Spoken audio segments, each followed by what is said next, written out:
You are in the scriptorium, the same cold stone room where he wrote these words.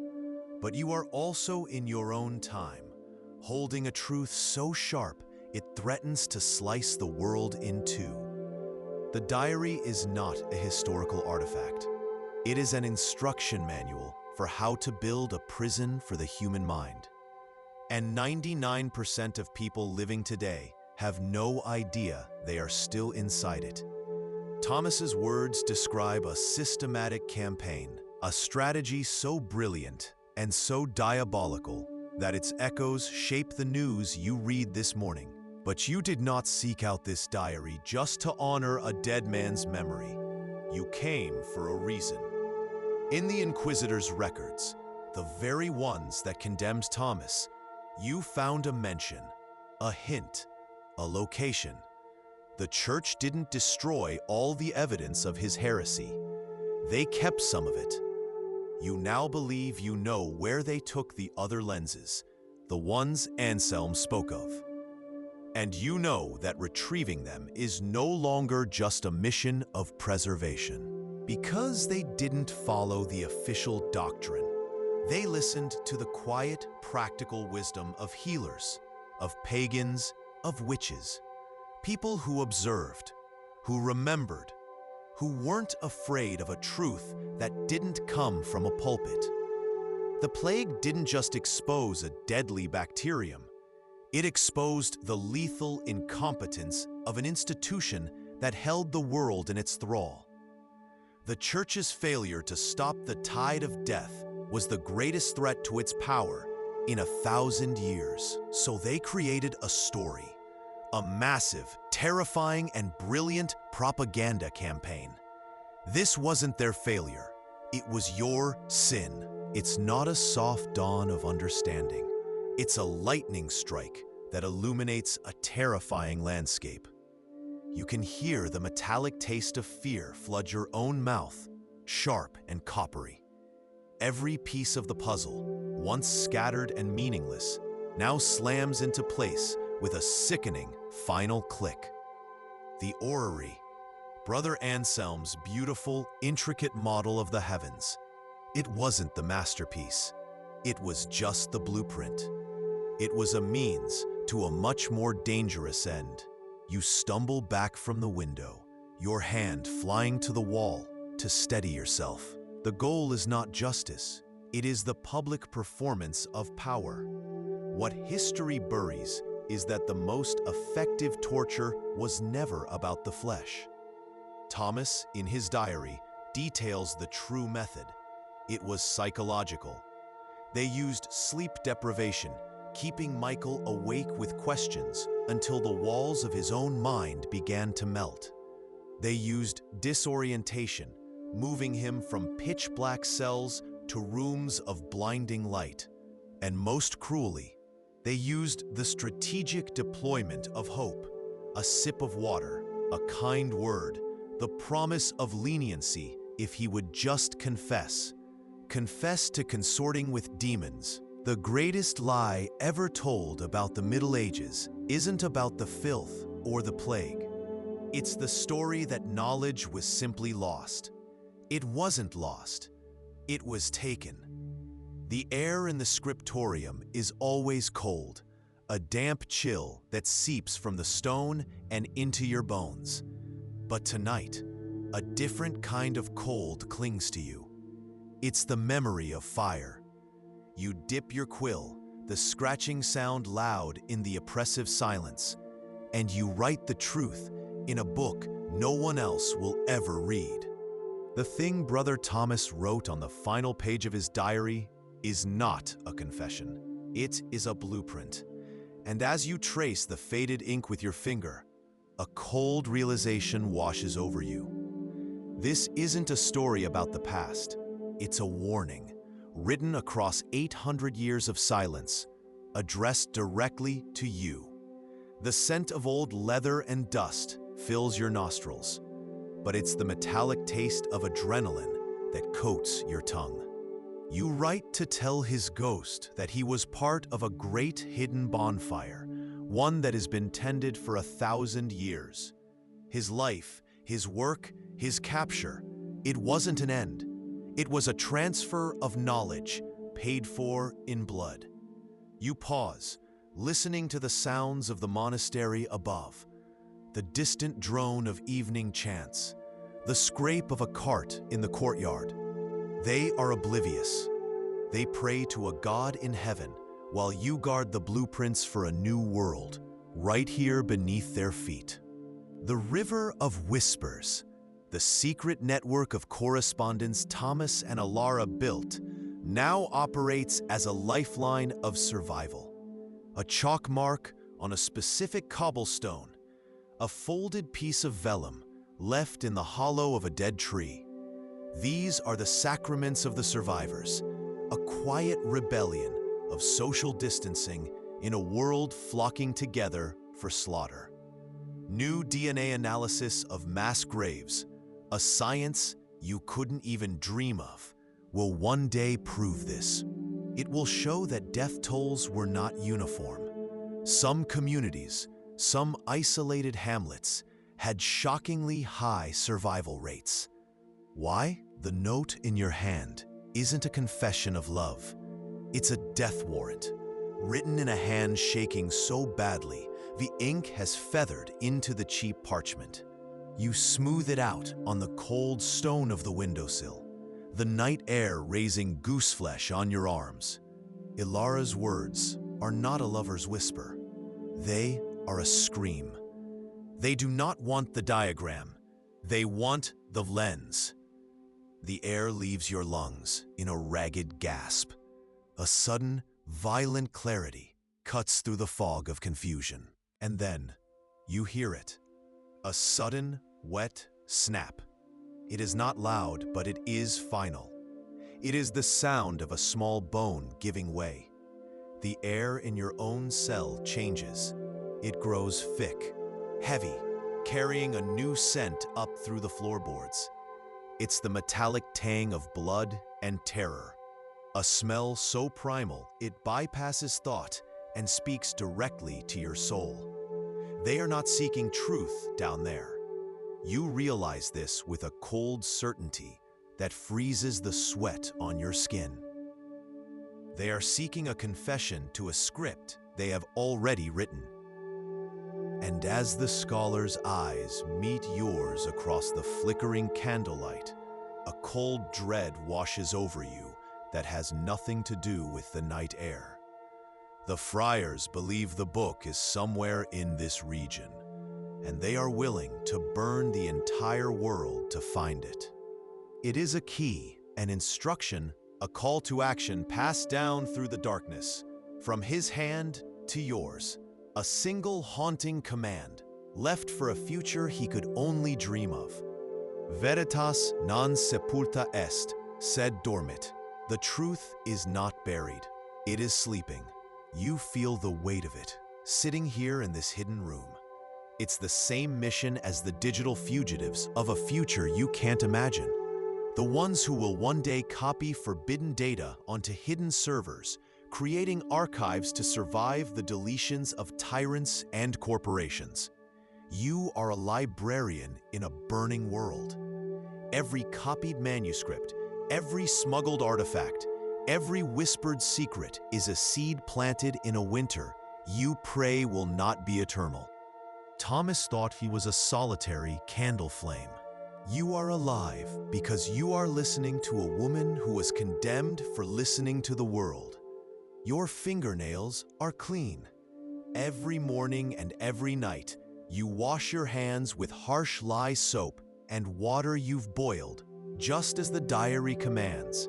Knowledge passed down from the great physicians of Cordoba and Baghdad, heretical wisdom from the infidels that the church decreed an abomination.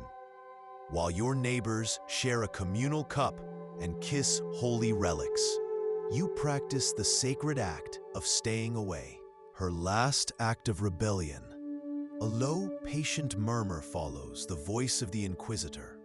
It isn't a shout. It's not a threat. It is calm, reasonable, almost kind. This is the secret they don't want you to know. 99% of people imagine a screaming man on a rack, a quick, hot flash of pain, and a confession. The truth is a bureaucratic, soul-crushing horror designed to unmake the mind long before the body breaks. You hear the murmur go on, a tide of questions washing over the silence of your friend, Brother Michael. The same questions, over and over, for hours, for days. The midwife speaks, her voice tight with fear. The Dominican friars, the hounds of God, are sweeping through the countryside. But they are not just hunting healers and heretics anymore. Their questions are too specific. They are not looking for people. They are looking for a thing. They are hunting for a book, a single specific text, so blasphemous, so utterly reality-shattering, that the Pope himself ordered every last copy destroyed over a century ago. They thought they had succeeded. They were wrong. A functioning model of the heavens that proved the earth was not the center of everything. A truth for which men were still being burned at the stake. This wasn't just a library. It was a seed bank for another world. A world of reason, of science, of truth, waiting for the long winter of faith to pass. The author of this last entry did not fear death. He feared silence. He feared that their sacrifice would be for nothing, that the sleeping truth would never be awakened. His final sentence isn't a lament. It's not a prayer. To operate in the shadows it cast, patiently collecting, copying, and protecting the world's most dangerous things.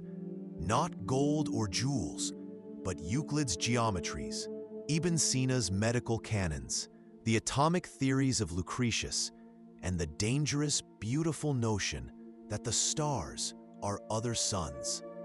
They were a parallel power structure, based not on a king's blood or a pope's decree, but on a truth you could hold, test, and prove. Like the lens, like the simple, world-shattering fact that God's eye was not the only one that could magnify the small and bring the distant near.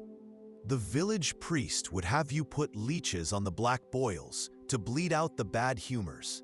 Ilara's diary tells you to make a paste of this mold and bind it to the infection.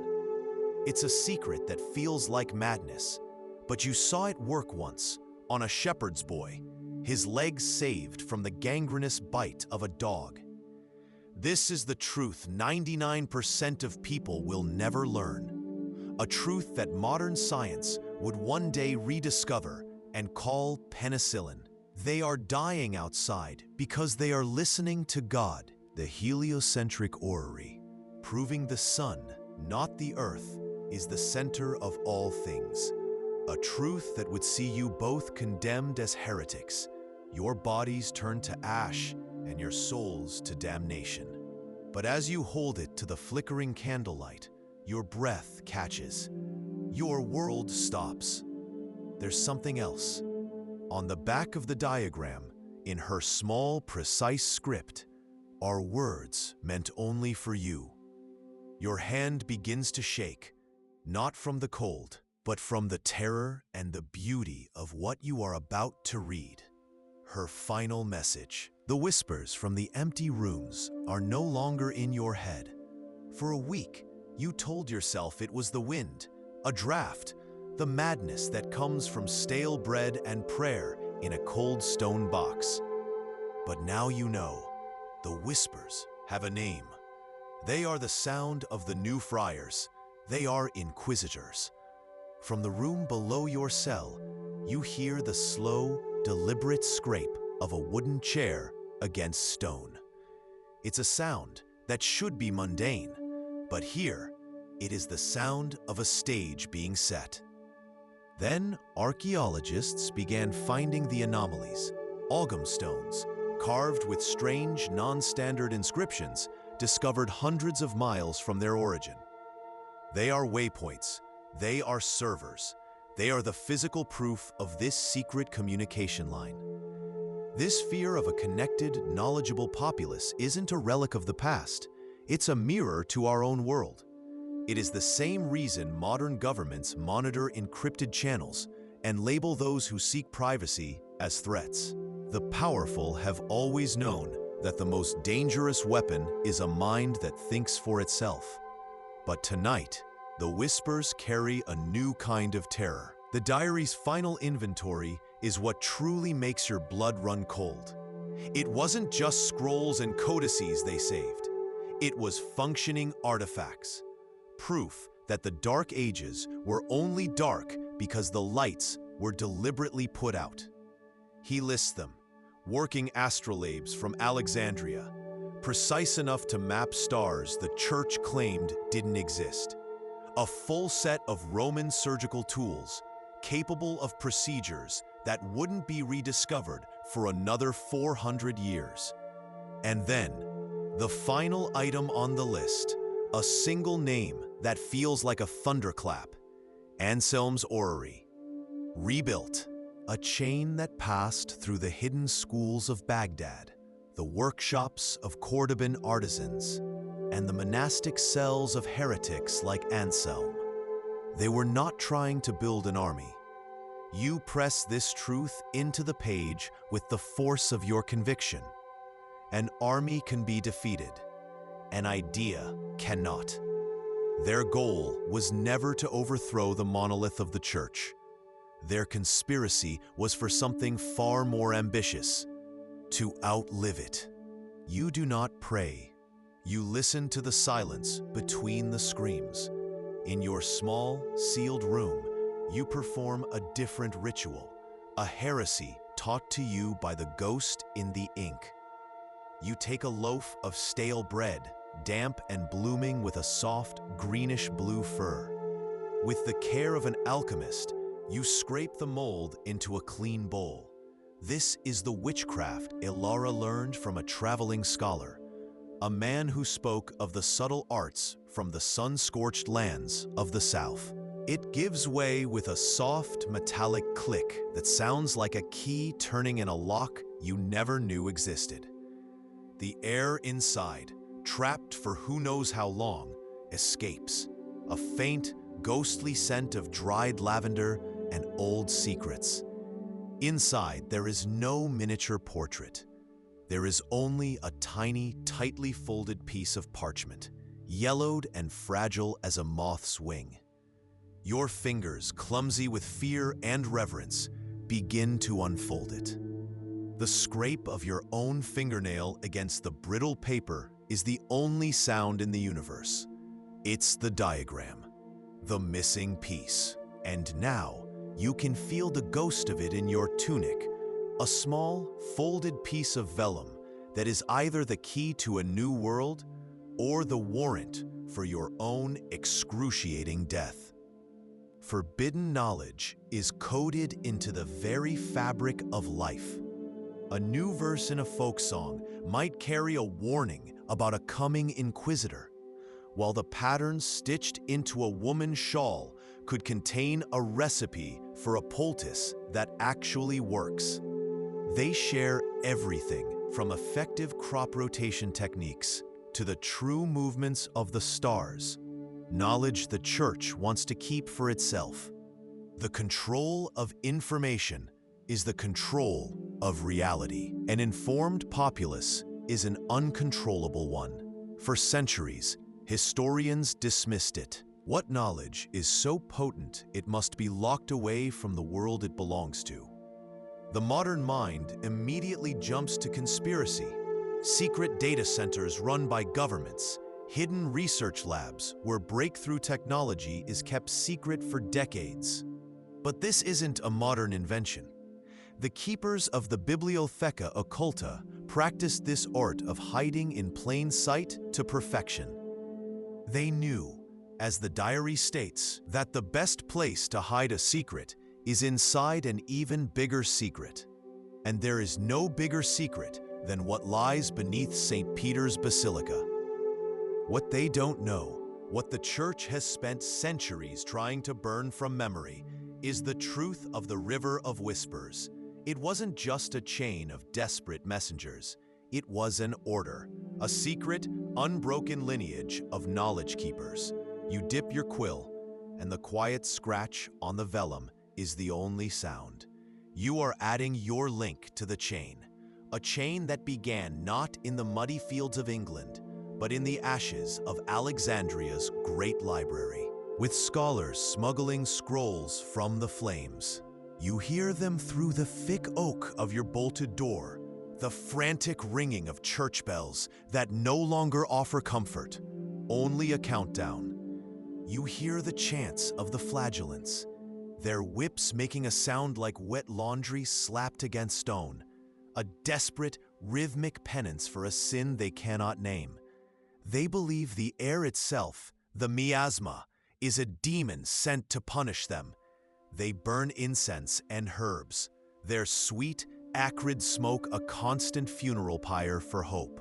They huddle in churches, sharing the breath of the dying, convinced that piety is their only shield. She saw the universe in a crushed leaf, in the fungi that grew on decaying bark. You saw it in the geometry of the stars. Together, you were building a new scripture, one written in diagrams and tinctures instead of Latin. Your relationship was a stark, living refutation of the church's rigid hierarchy, where man rules woman and the priest rules all. With her, there was no hierarchy, only a shared horizon. Your thumb finds the tiny, worn clasp on the locket. You press. You can almost hear the brutal, percussive crunch of bronze, the shriek of delicate gears being mangled, the sound of a forbidden universe being murdered in the dark, the sound of truth being silenced. But then, a final, desperate entry, a whisper that changes everything. But he was too late. I made another copy of the diagram. I folded it small. Your heart stops. The last line is barely legible, a final testament before the ink runs out forever. I gave it to Thomas, right before they took me away. This is the truth that shatters the carefully constructed lie of history, the lie of the isolated, ignorant peasant. They want you to believe that villages were disconnected islands of superstition, that knowledge was locked away in monasteries for your own good. It was propaganda, designed to keep you helpless. But here, in the flickering dark, the lie dissolves. You are part of a medieval dark web, a hidden current of information flowing beneath the surface of the kingdom. Merchants act as couriers, their caravans carrying whispered news alongside bolts of silk. It was placed, quite literally, under the feet of the institution that sought to obliterate it. 99% of people today, even devout historians, would call this a fantasy, a bitter legend from a defeated people. Yet, they conveniently ignore the modern reality. The Vatican's secret archives are one of the most inaccessible repositories on Earth. Officially, it holds 85 kilometers of shelving, but vast sections remain uncatalogued, unlit, and permanently off-limits to even the most senior cardinals. What history is so dangerous it cannot be studied? You run a thumb over the indentation on the inside cover where you found it. The polished quartz lens, cold and smooth as a river stone. It feels impossibly heavy in your palm. Not with weight, but with time. You write to him, to the ghost in the pages. You tell him who you are. You tell him his sacrifice was not in vain, because 99% of people, then and now, believe that rebels like him die alone, their ideas vanishing like smoke. The church will tell you God's anger killed half the world, but the bones buried in the plague pits whisper a different story, a truth of survival so dangerous it was branded as witchcraft. For years, The diary has been silent, its pages hardening in the damp air. But now, in the year of the great pestilence, you read its forbidden words by the last sliver of tallow, and it has become the only scripture that matters. Outside, the world is ending in prayer. It's a strategy as old as power itself, one that echoes into the future you can't see. When a dissident cannot be broken by attacking their ideas, the system attacks their life, their love, their family. Discredit the person to destroy the message. Control who people love, and you control everything they might one day fight for. Your love for Alara wasn't a sin of the flesh, it was a heresy of the soul. It was a union built on a terrifyingly equal foundation: mutual respect. This is the medieval equivalent of finding a classified server filled with undeniable proof that a modern superpower faked the moon landing, or that a global health organization engineered a disease it later claimed to cure. The horror isn't in discovering the truth. It's in realizing that the power you live under is built on controlling what you believe is true. The new abbot, the man with eyes like chips of flint, found the machine. Anselm's writing dissolves into pure, shaky panic. He didn't argue, the diary screams. He didn't debate. He smashed it with a stonemason's hammer. You answer with the countersign, your own voice a hoarse whisper. But the oak remembers. The shadow steps aside, and you slip into the suffocating dark of the barn. Inside, a single tallow candle sputters, casting long, dancing shadows that twist the faces of the dozen souls gathered here into grotesque masks. A midwife from the next village, her hands stained with the herbs they call witchcraft. A traveling mason whose true cargo is not stone, but secrets. A young man who was once a scholar at Oxford, until his questions became too dangerous. This is the Forbidden Network. And the irony is a physical blow, a truth so profound it feels like a sacrilege to even read it. They took the entire collection, the lost dialogues of Aristotle, the uncensored histories of Rome, the medical texts that could have saved millions from the plague, and they sealed it in a forgotten section of the catacombs, a labyrinth of the dead, running like veins of dark truth directly beneath the foundations of the Vatican itself. You read the line again. The wet whisper of the quill, now silent for 500 years, echoing in your mind. The truth was not just hidden. The final pages of the diary were not written by Thomas. The ink is a different shade, a deep iron gall black, and the hand that wrote them is steady, practiced, where his was failing. The year it records is 1341, nearly 2 decades after Thomas's last desperate entry. You are the one writing now. You hold his small, scarred book in your hands, the leather worn to the texture of skin. The room is a hidden chamber, a space between walls, smelling of old paper, beeswax, and the damp chill of forgotten stone. But from its perch high on the abbey wall, the gargoyle's new eye continued its watch, a single point of uncorrupted clarity. Thomas was gone, dragged into a silent darkness from which no one returns. But the lens and the forbidden truth it was built to reveal remained, waiting for someone to look up and ask the right question. What they don't want you to know is that these rules were never about morality. They were about control, absolute, unwavering control. Control of bloodlines, ensuring property and titles passed only through sanctioned unions. Control of knowledge, ensuring the only legitimate family was the family of the church. To love outside these rules, to form a bond of mind and body with another, was to create a loyalty that superseded the one you swore to God and his earthly institution.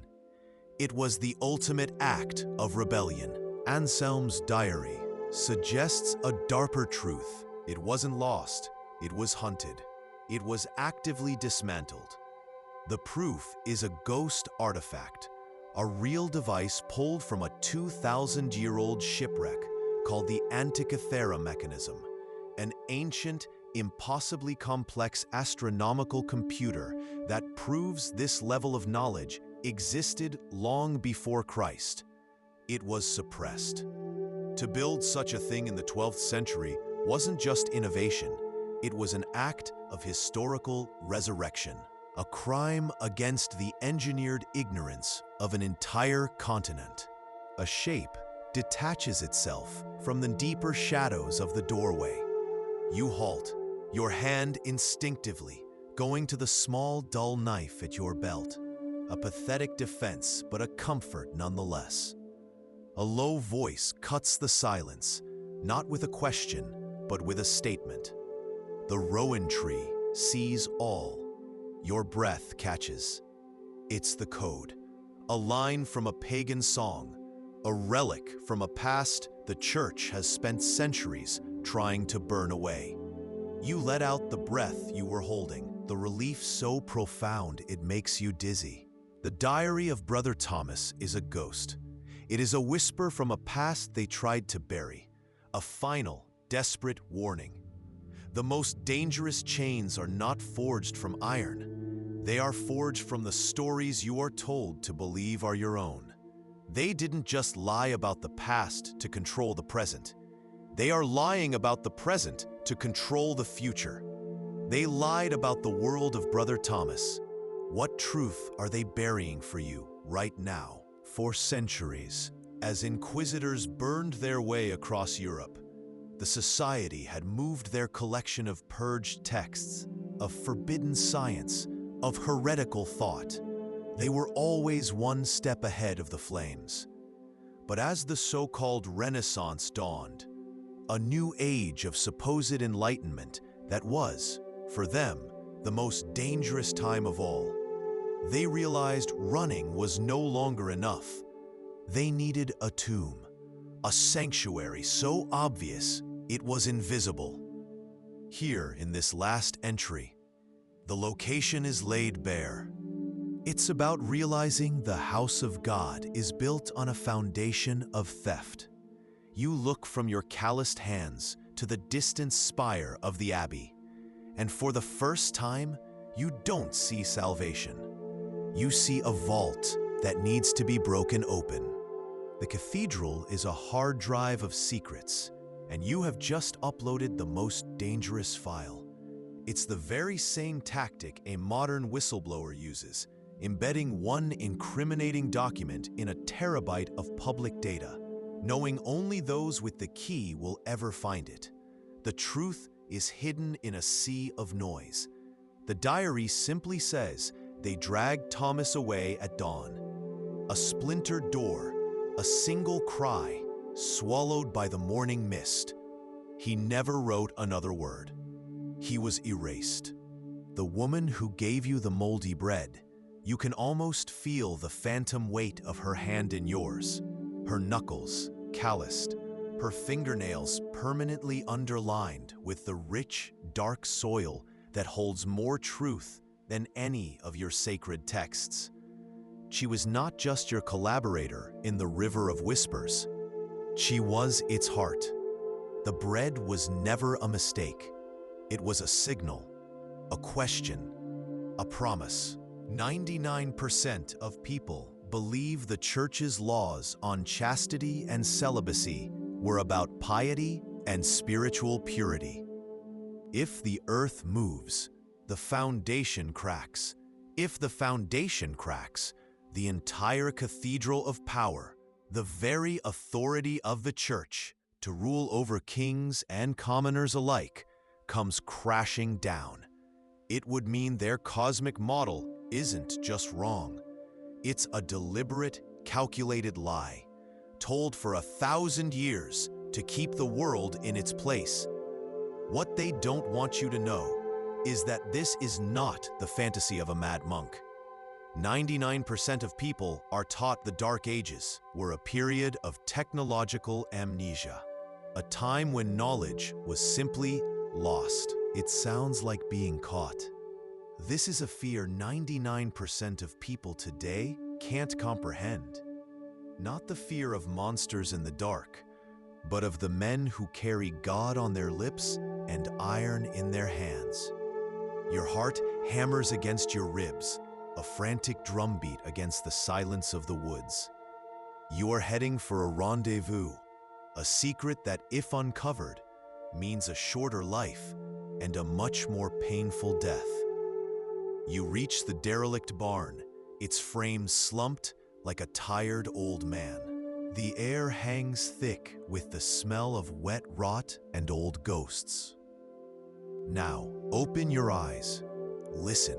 Listen to the language used today to describe those who stray from the official story.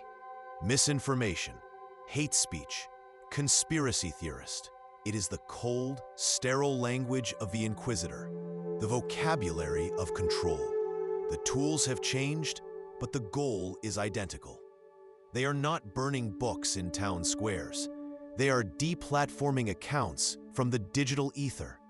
They are building a new cathedral of belief, a silent, invisible scriptorium where they are the only scribes, and once again, they are deciding which truths you are allowed to witness. The air is thick with the ghosts of dead fires and the faint, sweet smell of decaying paper. You are reading the last words of a society that chose to vanish from history in order to save it. And what they reveal is an act of such audacious, magnificent defiance, it steals the breath from your lungs. The successor, whose name is lost to us, writes not of defeat, but of a final, brilliant gambit. He speaks of the Bibliotheca Occulta, the hidden library. As you stand in the empty field, feeling the unfamiliar weight of those coins in your pocket, the priest's words echo in your mind, but now they sound different. They are not a warning. They are a threat, a cage. He isn't trying to save your soul. He's trying to keep you poor. The plague didn't just kill a third of the world. It accidentally revealed the lie at the heart of it all. And the rage beginning to smolder in the guts of 1 million survivors like you isn't just about wages anymore. With a grunt of desperate effort, you hear the wet, grinding scrape of stone against stone as the carved eyeball gives way. It's a sound that seems to echo across the entire county, a sound that you're sure will bring the guards running. But there is only the wind. You pull the polished lens from the leather pouch at your hip. It's cool and impossibly smooth in your palm, a perfect, clear truth in a world of superstitious fog. You place it deep within the dark, empty socket of the gargoyle, a brilliant secret buried in a monstrous face. The penalty for this secret isn't just excommunication. It's erasure from history itself. In your hand, the small silver locket feels colder than the stone floor beneath your knees. It's a woman's trinket, found here in the heart of a celibate monastery, a place sworn to God and walled off from the world of flesh. The abbot thinks it's proof of a simple sin, a moment of weakness. He's wrong. This locket is evidence of a war. Your diary lies open beside you, the ink still wet. You've just confessed her name, Ilara, the village herbalist. But what it showed was the one thing the heavens were not allowed to be. You have to read the line 3 times before your mind accepts it. The orrery did not have the earth at its center. In Anselm's blasphemous model, the world, your world, God's chosen stage for humanity, was just another bronze sphere, spinning silently around a golden central sun. This isn't just a challenge to dogma, it's a declaration of war. Every sermon you've ever heard, every prayer you've ever uttered, is built on a single, unshakable foundation: that God placed humanity at the very heart of creation. The river has no water, yet it carries the most dangerous currents in the kingdom. In your diary, you call it the River of Whispers, and tonight you are wading into its depths. You pull the damp, heavy wool of your cloak tighter, the scratchy fibers a constant, irritating reminder of the cold that seeps into your bones. The moon is a coward, hiding behind a thick shroud of clouds, and the path is more memory than sight. Each snap of a twig under your worn leather shoes sends a jolt through your spine. It sounds like a breaking bone. History is not a record of what happened. It is a weapon. It is a script engineered to produce a single desired outcome: your compliance. The tactics are timeless, a dark liturgy chanted through the ages. First, invent a terrifying crisis: heretics poisoning the soul of Christendom, a plague sent by a wrathful God, an enemy at the gates.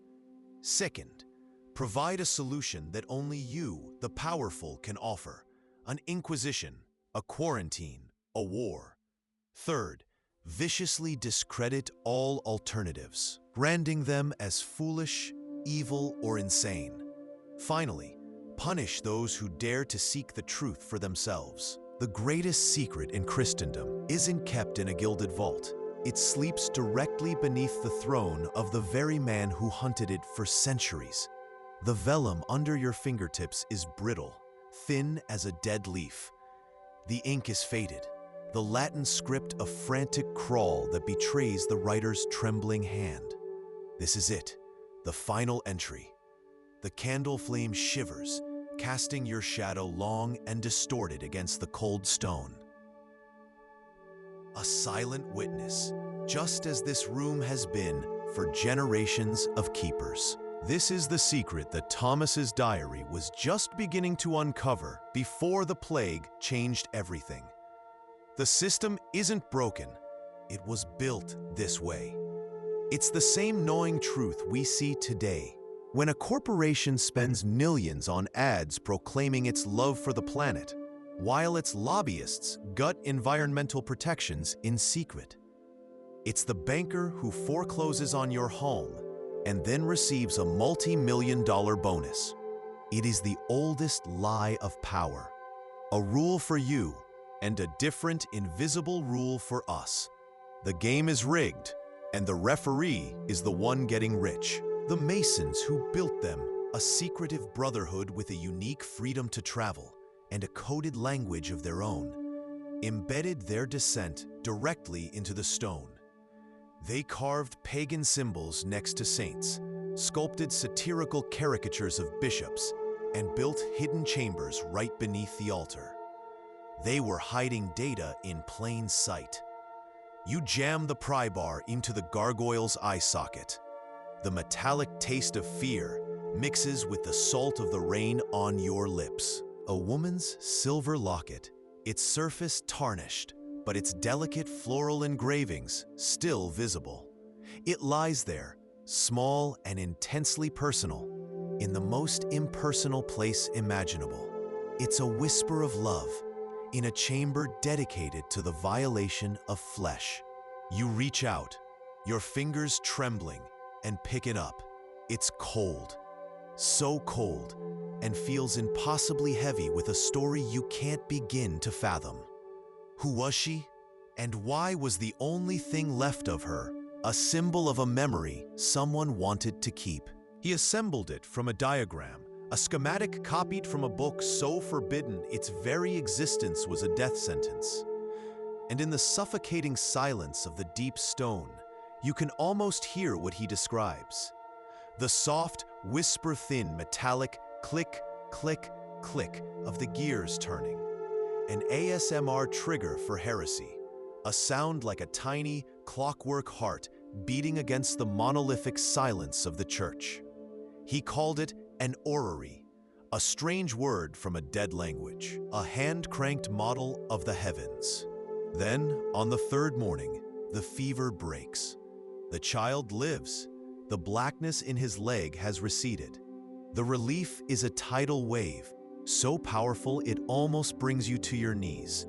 But as you turn the page in your journal to write it down, a cold dread washes it all away. A new entry. They know, it reads. They know someone intervened. 2 Dominican friars arrived today. They are not asking about God. They are asking about the river. The ink on the last page of his diary is dry. Brother Thomas's story ends, but the war he was a part of has never ceased. You close your eyes, but you don't see him anymore. You see a blueprint, a 1,000-year-old architecture of control, and you are standing in the center of its latest construction. This was the secret they buried deeper than any body. It was never about one man, one king, or one god. It has always been about the script. You now know what 99% of people will never understand. The location of their central library, their hidden Alexandria, a repository of all the knowledge they fought and died to preserve. You can feel the metallic taste of fear and awe in your mouth. This isn't just a secret, it's a destination. The final entry is not a sentence, but a set of coordinates, disguised as a biblical verse number. And it points not to a castle or a city you know, but to a forgotten catacomb, directly beneath the feet of the largest cathedral in the north. They have mastered a form of dark economics, a holy hypocrisy that makes them untouchable. They don't call it interest. They call it a gift for a loan. They purchase a desperate farmer's land for a pittance with the option for him to buy it back at a much higher price, a mortgage in all but name. They use proxies, merchants who take all the public scorn for practicing usury while funneling the profits back to the abbey. They are bleeding the realm dry, all while wearing the mask of righteousness. Your knuckles are white, your muscles screaming. Below, you can almost hear the Inquisitor's hounds, their phantom barks carried on the gale. You reach the gargoyle. It's a grotesque mockery of a beast, its stone mouth agape in a silent, eternal scream. This is the place. You pull a small iron pry bar from your belt, your shivering hands fumbling with the cold metal. What 99% of people never learn is that medieval cathedrals are not monolithic testaments to faith. They are living documents of rebellion. This room, if ever discovered, would shatter the church's authority over the very meaning of life and death. But the diagram you came for, Thomas's secret work, isn't here. Your eyes scan the cold, sterile space, the shelves of strange glass jars, the faint chalk outlines on a slate wall. But there is no scroll, no parchment. Your heart sinks. Was this another dead end? A trick? Then your candle flame catches a glint of something on the dissection table. It's not a tool. It's not a specimen.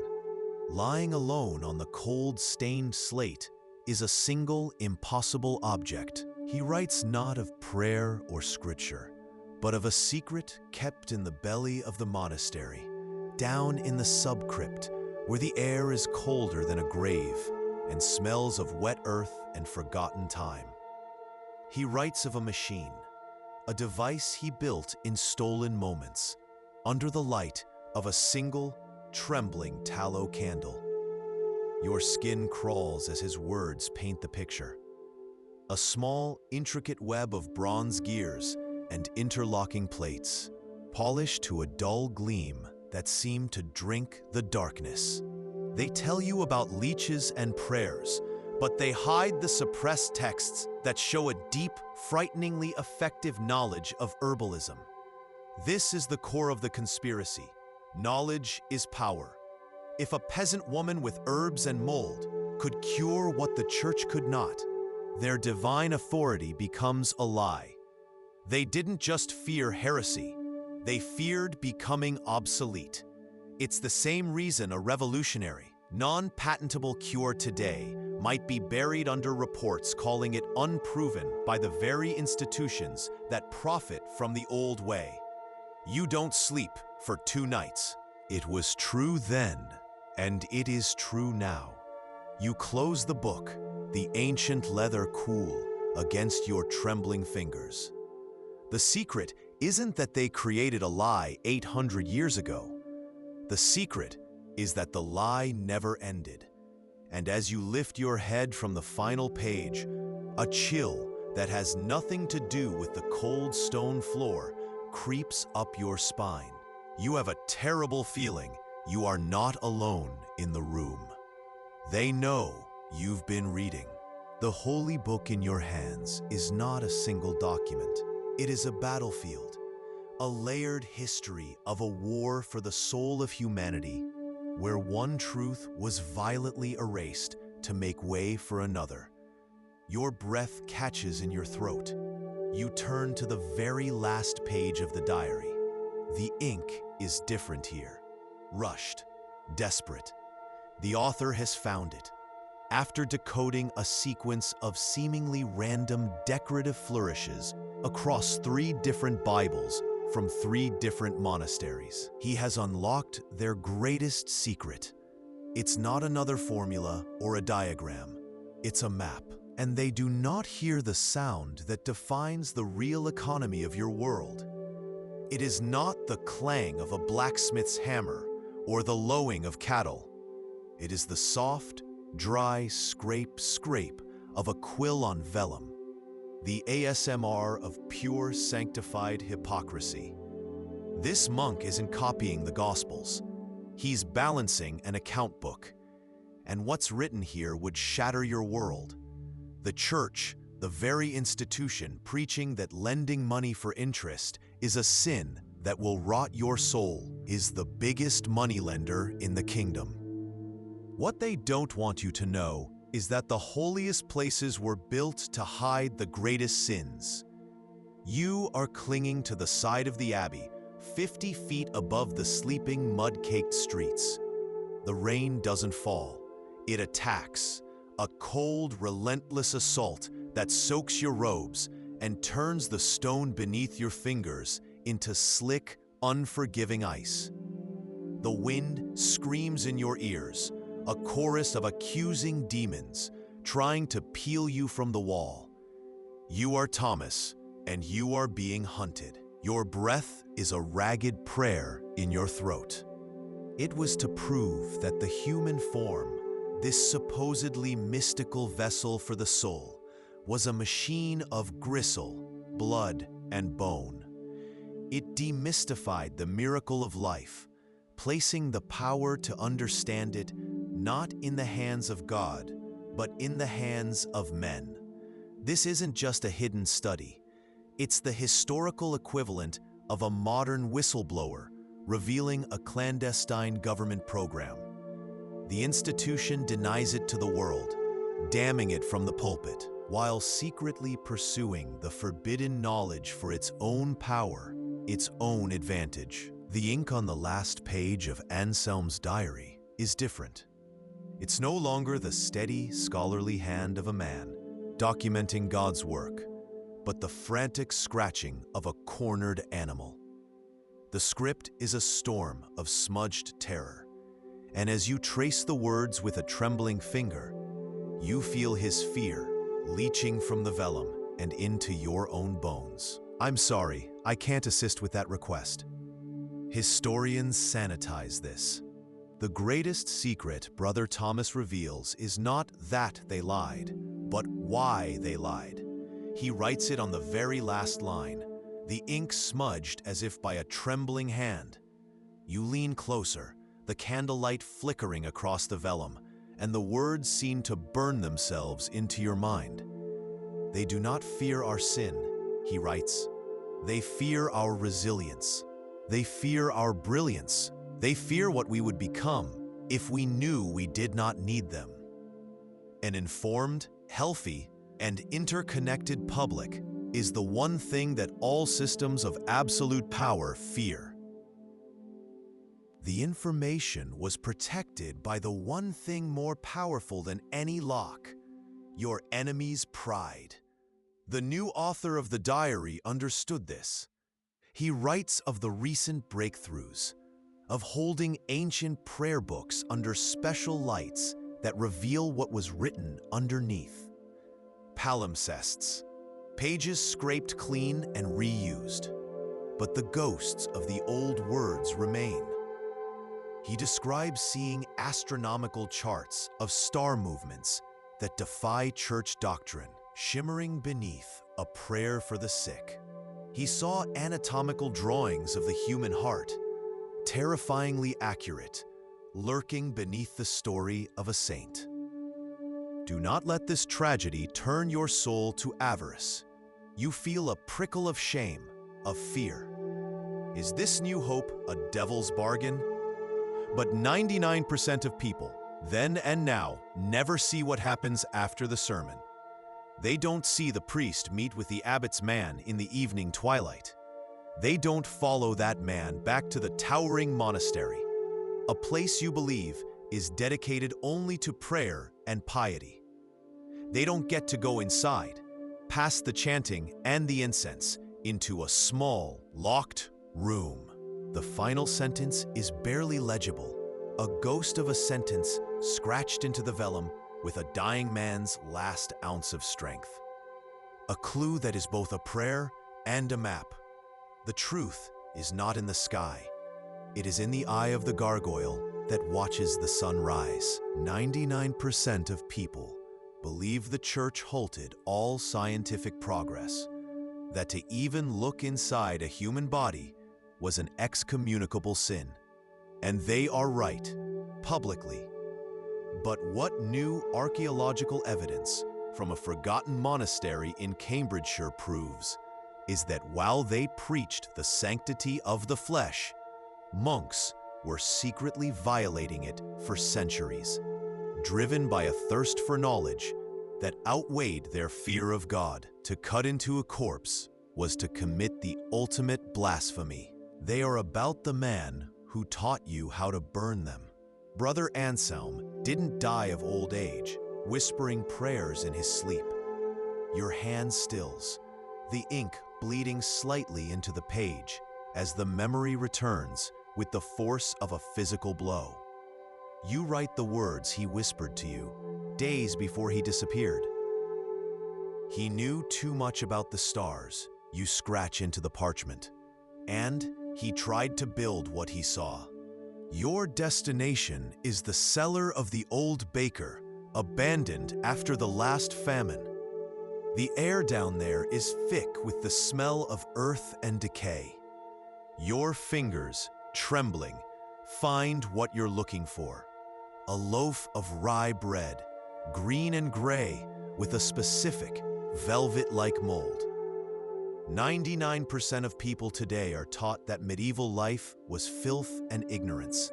But what they never learn is that this filth held a power the church couldn't control. You mash the moldy bread into a paste with a little water from your flask.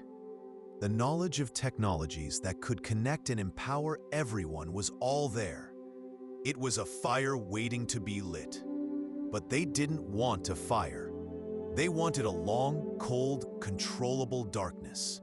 They created the Dark Ages to consolidate their power. And as you read this, you realize with a sickening clarity that in the digital age, new Dark Ages can be created with an algorithm. A new official story can be written with code. A new heresy can be defined by a trending hashtag. An inquisitor, his face a mask of pious certainty, could hold a Bible in his hands, hunting for any trace of the devil's work, never knowing that the very book he clutched was the most heretical object in the entire province.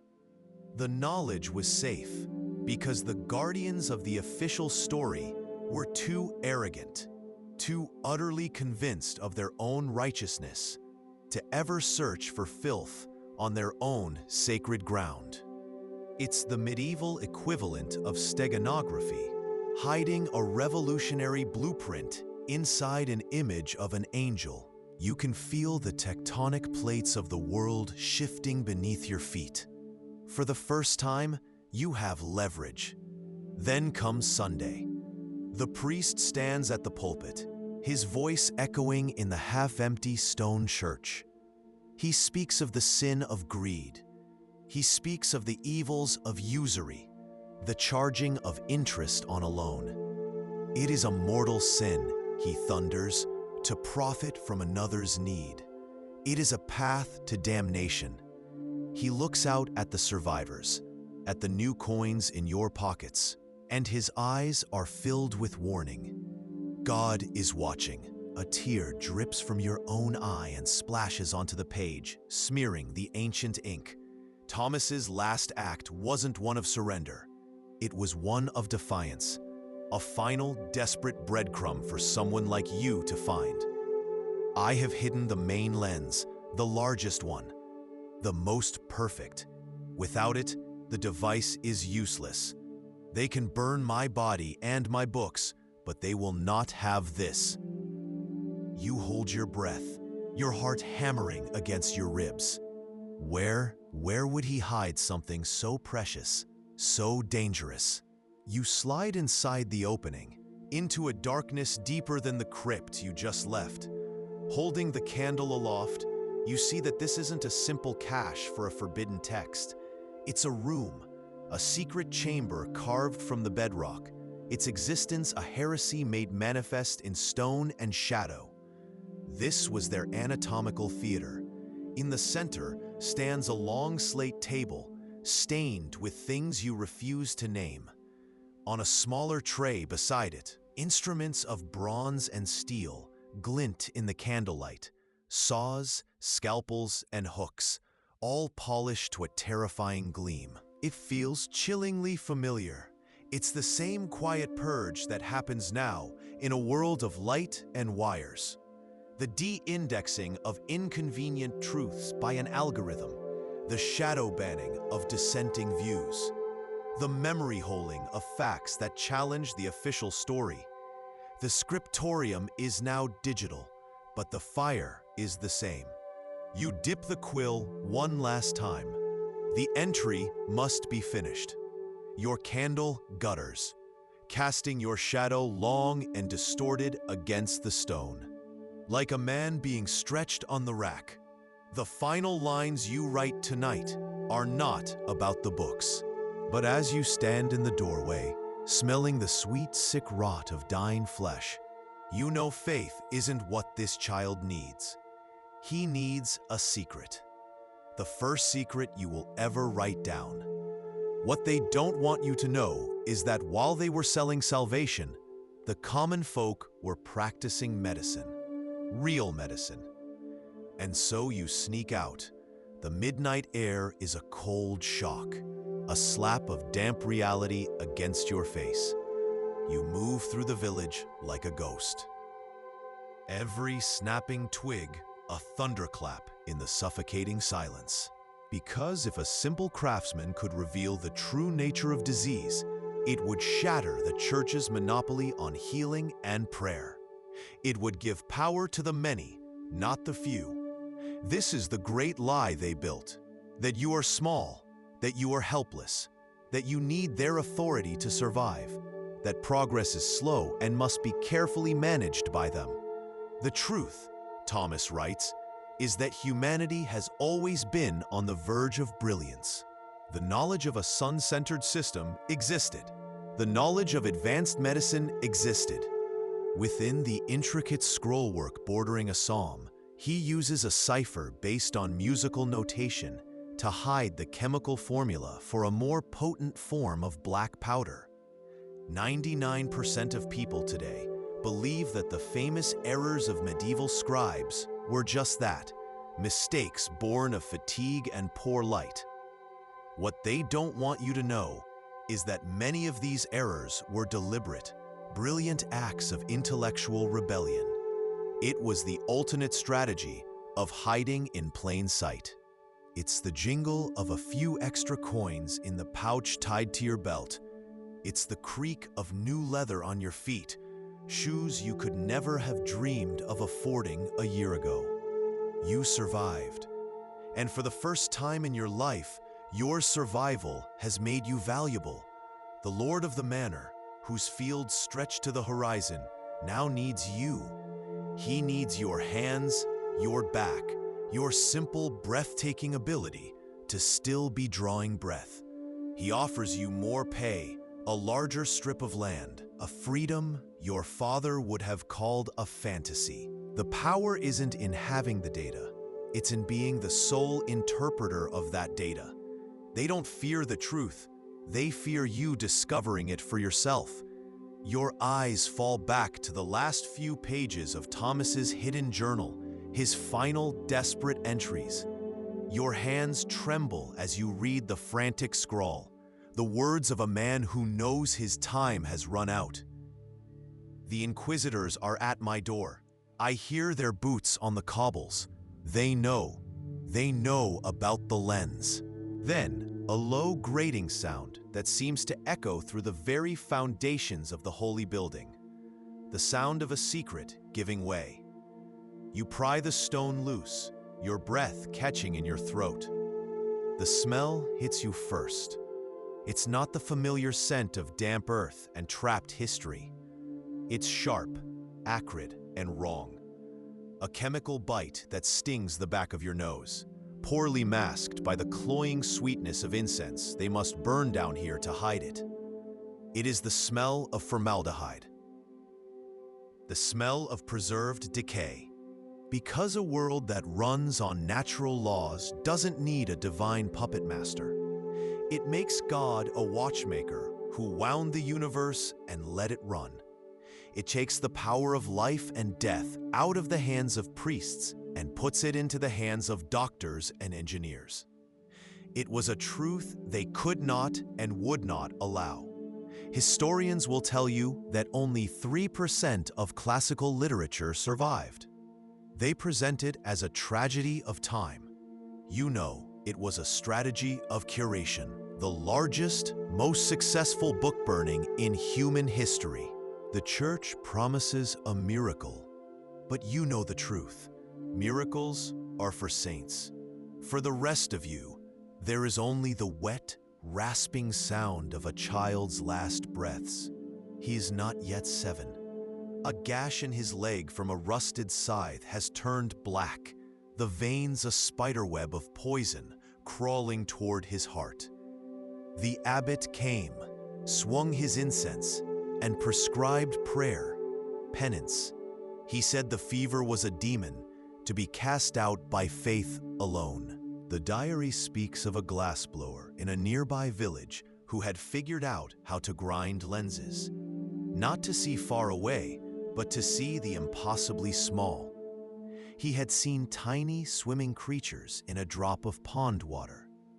He had unknowingly invented the microscope, a tool that would have ended the plague generations before it began. But the Church declared his lenses Satan's eyes, a tool for seeing a world God had intended to keep hidden. His workshop was smashed, his knowledge buried. A monk in a monastery, his back bent, his face illuminated by a single shaft of light from a high window. The sound is a gentle, rhythmic scratching. It is the sound of a quill on parchment, the sacred act of copying the Word of God. But look closer. His other hand, hidden beneath the desk, holds a different tool, a sharpened piece of bone. With infinite slowness, he isn't just copying, he is changing. He embeds a tiny, almost invisible diagram of a water pump into the looping tail of an illuminated letter Q. the most profitable lie the church ever told wasn't about the afterlife. It was about your money. A secret so profound, it's written not in scripture, but in the cold, hard math of 1,000 hidden ledgers. The world is quiet now, too quiet. A third of the people you have ever known are gone, claimed by the great mortality. You walk through the village, and the silence is a physical thing, a weight where the sounds of children and arguments and life used to be. But in that silence, a new sound is growing. He was killed for creating a tool that would take the power of the heavens out of the hands of priests and put it into the hands of the people. This is the secret that changes everything. The conspiracy isn't just about burning heretical books. It's about systematically destroying a technology that could shatter the very foundations of their world. It's the medieval equivalent of a modern government trying to shut down the internet, to burn every satellite, to ensure that the only version of reality you ever see is the one they broadcast. Your shadow writhes against the cold stone, a monstrous twin mocking your every step. You find the loose flagstone exactly where the map indicated, its edges disguised by centuries of dust and grime. You kneel, the stone biting into your knees through your thin woolen clothes. There's no handle, no seam. You press your fingers into the crack, the grit of ancient mortar grinding deep under your nails. The metallic taste of fear coats your tongue. You pull, your shoulder screaming in protest. For a moment, nothing. This is the secret they buried deeper than any relic.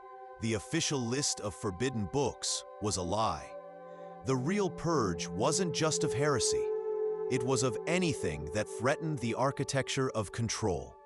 You write down the partial list you remember from Anselm's Whispers. Roman engineering manuals showing how to build aqueducts without prayer. Greek astronomical charts that map the heavens with chilling mathematical precision. Medical encyclopedias from the Islamic world that explain disease as a function of germs, not divine punishment. Why burn a cure? Why burn a blueprint? Drop a comment with the medieval fact that surprised you most, or what role you think you'd play if you were born in the year 1147. Let's begin and live the life they never got to finish. But be warned, some truths about the past are harder to forget than others. You can hear the scrape of the stone door closing on Philip, a sound that has been repeated millions of times in millions of ways whenever a truth becomes inconvenient to power. They used fear as their primary tool, fear of God, fear of demons, fear of the unknown, to control a population. But the diary reveals it was all a lie. They weren't afraid of the devil. They were afraid of you. They didn't just lie about science. They lied about your very potential. Your finger, smudged with ink, traces the final frantic entries. The author writes not of battles or kings, but of a secret war fought not with swords, but with ink and vellum. A war of whispers. How did they do it? How did a society of thinkers, of heretics, pass down generations of scientific discovery right under the nose of the Inquisition? This is the secret that changes everything. They didn't write their own books. They hijacked their enemies. You close your eyes and you can see it. A hand shoves a dirty folded piece of parchment into yours and then is gone. You secure the door, your hands trembling as you unfold it by the guttering candlelight. The message is just 3 words, scrawled in charcoal, the handwriting panicked and sharp. The priory knows, burn this, and in that moment, the true horror of his murder washes over you. It's a wave of ice water, stealing your breath and chilling your bones. He wasn't killed for believing the earth moved around the sun. That was just a convenient excuse, a story for the fearful and the obedient. He was killed for trying to build the proof, irrefutable, physical proof that any man or woman could see for themselves. What they don't want you to know is that piety was often a mask for the most forbidden science of all. The map Thomas left isn't of a distant land, but of the very ground beneath your feet, a confessional cartography of the monastery itself. A single inked cross marks a spot in the sub-crypt, behind the main altar, in a place even the abbot pretends doesn't exist. You move in the pre-dawn chill, the air thick with the ghosts of 1,000 chanted vespers. The candle in your hand is a tiny, defiant star against the crushing dark. As Anselm read you a passage by the flickering torchlight, your world tilted. The words described a universe not made of earth, air, fire, and water, but of impossibly tiny particles, uncuttable and eternal, constantly moving and colliding in a void. Atoms, a concept that wouldn't be rediscovered for another 1,500 years. You remember the sound it made as Anselm threw it into the brazier. Not a scream, but a soft, sighing hiss. As centuries of thought curled into black, brittle flakes, you watched the ink boil and vanish, and you understood. You are committing the one heresy they will kill to conceal. They need you to believe in a simple, brutish past, a world where you've never seen a toothbrush. You believe demons live in fog. Your town blames goats for the plague. Welcome to the Middle Ages, the one they invented for you. Because this wasn't an age of ignorance, it was an age of enforced ignorance. And this diary is the map to the conspiracy. If you love immersive, real storytelling about survival, belief, and forgotten lives, hit like and subscribe. It helps more than you know. Thomas tells of a fellow brother, a quiet man named Philip, who was fascinated by the mathematics of the stars. Philip, using calculations from a forbidden Arabic text, tried to argue that the earth was not the center of all things. He wasn't burned at the stake. That was too public. He was simply declared mad, his mind poisoned by demons. He was locked in a cell, his work confiscated, and the official story was reinforced. To question is to invite damnation. The greatest lie they ever told you was that knowledge was stored in forbidden books. The truth, the one that could get a man burned, was that the most forbidden knowledge of all was hidden in the one book they would never dream of burning. The air in your hidden room is thick with the smell of old leather and beeswax. The candle flame shudders, a tiny, nervous heart in the oppressive dark, casting your shadow long and distorted against the cold stone.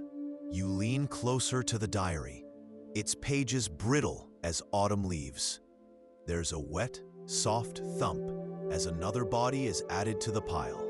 You hold your breath, your heart a frantic bird against your ribs, praying a silent, godless prayer that it keeps rolling past your door. It does. The squeal fades. But then, a new sound, softer, closer, a frantic, rhythmic scratching at the door. It is not the heavy fist of a guard. It's a pattern you know, a signal from the river of whispers. You slide the bolt, opening the door just a crack. That is the official story. It is a comfortable lie. The truth is that the knowledge was here, now, a whispered secret in the dark corners of monasteries like this one. Whispers of seeing stones and perspective glasses that could bring the distant near, that could turn the moon from a silver coin into a world. Brother Anselm wasn't just a theorist, he was a craftsman. He wasn't just trying to chart the heavens, he was trying to see them, to witness God's creation with his own eyes, unfiltered by doctrine or decree. And then, through the floor, you hear your own name. He has named you as his accomplice. The diary entry ends here, the script shaky, the ink smudged. Are coming for me. The diagram is hidden where no pious man would ever look. It was your predecessor, Brother Anselm, who first led you down there. He didn't look like a man destroying the wisdom of ages. He looked tired. His hands, usually so steady as they illuminated the Gospels, trembled as he passed you the book. You expected a grimoire bound in human skin, text full of blasphemies. But 99% of people are wrong about what the church truly feared. It wasn't the devil they were burning. It was the future. The book was a copy, painstakingly translated from Greek, of a text by a man named Democritus. The abbot has locked you out of the scriptorium, your tools confiscated for blasphemous curiosity. He thinks he has won, but he doesn't know about this diary. He doesn't know that for years, you have used a secret ink brewed from oak galls and whispers to record the truths you were ordered to help erase. Your fingernail scrapes against the brittle page, a dry scratch in the stillness of your cell. The air is thick with the sweet, sick smell of rotting vellum and fear. You are not merely writing. First, the systematic destruction of knowledge. He writes of watching wagons of scrolls being burned, not just the forbidden Gospels, but texts on medicine from Persia, Greek astronomical charts, engineering notes from the fallen Roman Empire. He describes the sound of burning papyrus, a dry, whispering hiss, like the last breath of a dying civilization. He saw them creating an official story, a simplified, terrifying narrative to replace the complex and empowering truth. This is the secret that connects then to now. They labeled dissent as heresy. Today, it is labeled misinformation. The mechanism is identical. A foul wind is rising in the east, a rumor of a great mortality that follows the trade routes, a pestilence that could shatter the world and break your chain of knowledge forever. The plague was God's judgment, a divine purge, and their power was the only path to salvation. It's a chillingly familiar story, isn't it? An official narrative crafted to deflect institutional failure, while practical, life-saving information is dismissed, or worse, demonized as dangerous misinformation. The plague didn't just kill people. It revealed the price of enforced ignorance. It showed that the most dangerous pestilence is not the one that attacks the body, but the one that captures the mind. You hear the death cart rumbling outside. The squeal of its unoiled axle is the sound of the age. Your fingernails scrape against the rough, damp stone, the sound unnervingly loud in the suffocating silence. The forbidden book. It wasn't just blasphemous drawings of the solar system.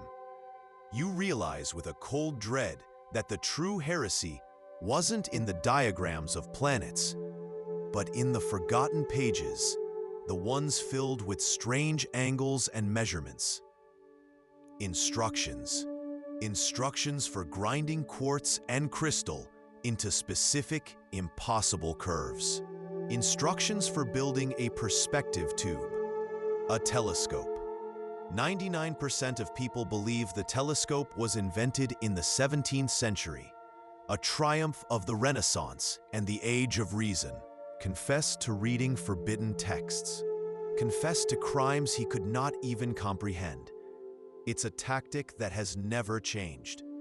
From Cold War interrogation rooms to modern corporate legal battles, the strategy is the same: overwhelm, disorient, and force compliance. The institution's narrative must be upheld at all costs. The church needed heretics to justify its power.